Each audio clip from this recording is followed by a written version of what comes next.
Okay, so this is a tutorial on how to lace your corset yourself. Once you get your corset on, you want to make sure that this little bracket right here, this one right here, you want to make sure that that is in the center just above your belly button. Here's my belly button here. There it is there. Okay, so that way the line here meets up with your natural waistline. This is not your natural waistline. Right here, not your natural waistline. Up here is natural waistline. Natural waistline is the end of, just below the end of your ribs. So, you want to make sure you've got it on right. And you come back here to the flats right here. You have to have it all the way open. You want to stick your fingers in there and in there. And you want to get a nice grip on these, okay? You're just going to tighten them up just a little. Because initially, like right here, you're going to get little pooches right here. So while you're holding them in the front, you're going to bring your finger back here and flatten these laces out. You don't have to tighten them, you just want to flatten them out so that they're not pooching. This is where the mirror comes in handy. Okay, so once you got that done, you can continue pulling outward. Coming back to flatten out any pooches. It's going to happen. And yes, that's not my skin, that's the tube top. Okay, so once you get that, you want to keep going straight out. Some people use it with the flat of their hand like this. Some people don't. I don't particularly think one way is better than the other. So you want to keep looking at yourself in the mirror.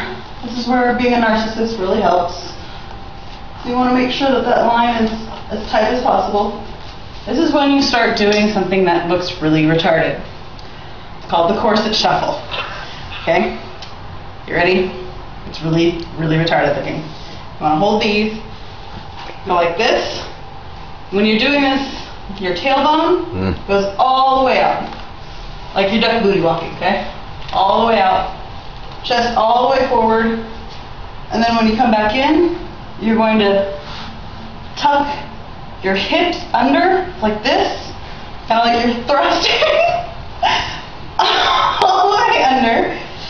And you want to stretch these muscles in right here in your ab, because that helps you get your muscles situated into the corset. Okay? Once you've done at least a couple of those, you want to come back, grab the top of these laces here, top lace here, top laces here, top lace here. Bring your hands all the way forward, grab it, and that's the top lace there. And you want to get a good grip on it, however you prefer, and it pulls straight out. Again, you're going to get pooches. It happens. Come back, holding the laces, just wigging your finger under there to get them to lay flat. You don't need to tighten, because you're tightening with your hands. You just want to get these to lay flat so that they'll evenly do their thing. Then you come back, you do the bottom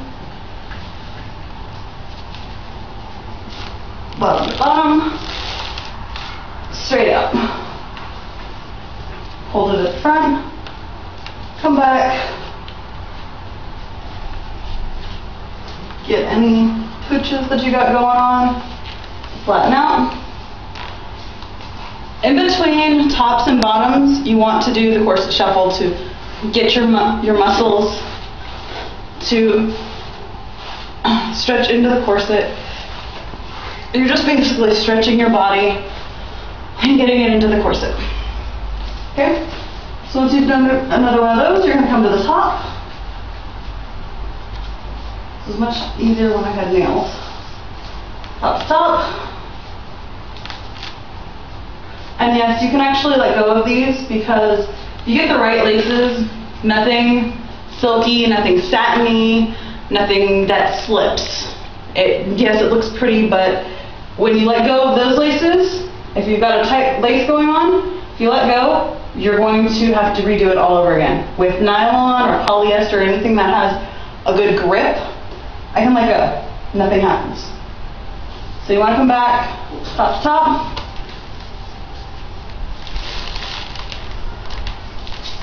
And when you're pulling, the tighter you get, the more you want to shuffle. Check it out. That looks good.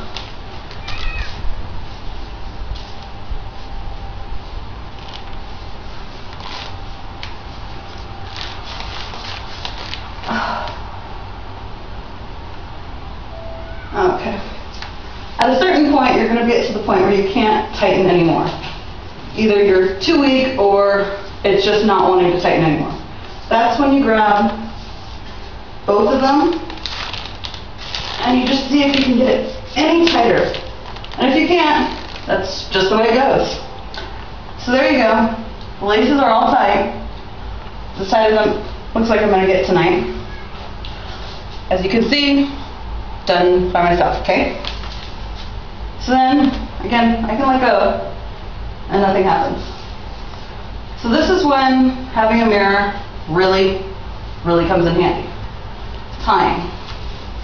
You just want to use a simple knot like you would on your tennis shoes. Don't double knot it or you'll regret it later.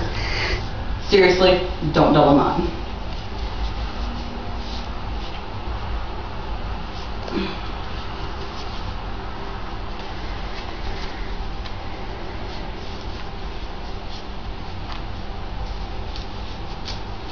I like even laces in the back, so I usually tighten up so that at least looks somewhat nice. Again, you'll see that my knot's not even tight and my corset's staying. Another thing you never want to do is you never want to bring them around the front and tie them off here. The reason why you don't want to do that is, aside from the fact that it looks really stupid, is it will wear out your bust and it will severely damage the corset to the point where you're not going to be able to wear it. So, once you get it tied off, you want to come up to the top. And most girls with tits have this problem. You want to do the titty shuffle, just basically leaning forward and arranging your boobs so that the nipples don't pop out. And you have a decent looking tit shelf. Some of the corsets have sweetheart necklines like this, some of them don't. So that's all there is really to it. You just make sure that when you do these, you do the corset shuffle. Okay? Hunch forward, hunch back, hunch forward, hunch back. You're stretching out your ab muscles so that it lays down into the corset right. If you're going to be tight lacing, you want to put your corset on for about 30 minutes, as tight as you can get it. Come back in about 30 more minutes, and then lace it up a little bit more. Should be able to get it a little tighter. That's all. Bye-bye.